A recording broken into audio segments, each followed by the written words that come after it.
Sa mga kapatid nating walang garahe, doble ingat po at baka mabiktima kayo ng sip-sip diesel modus. Sa Quezon City, nasimot ang 10,000 pisong halaga ng diesel na naka-full tank lang na delivery truck. Nasa frontline ng balitang yan si News 5 Mr. Exclusive, Gary De Leon. Dahan-dahang huminto ang kotseng yan at tinabihan ng nakaparadang truck sa Corvette Street sa Barangay West Fairview sa Quezon City. Ilan saglit pa, bumaba ang driver nito at may kinuha sa likod ng kanyang kotse.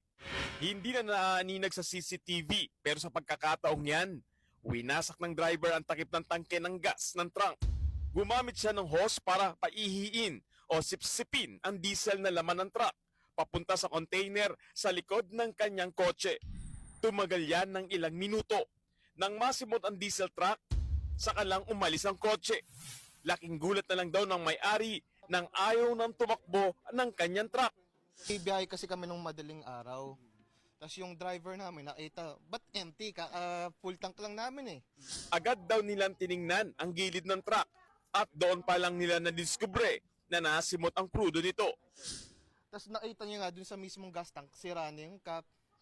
Tapos pagkatingin nga namin, wala na talagang gas. Tapos parang sinira yung pinaka-gas tank namin, tapos parang sinipsip na ng siphon ba.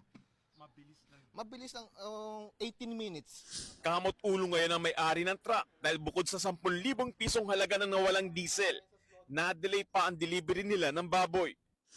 So talaga siguro naghanap sila ng biktima, tapos natsambahan yung sa amin na nakalabas yung gas tank. Eh, ang hirap buksan yan, sir eh. Kasi nakalak talaga yan eh. Oh, pero issue din, sir.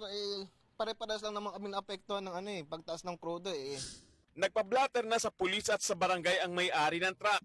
Umaasa siyang mahuhuli ang driver na nagpaihi ng diesel sa tulong ng kuha ng CCTV.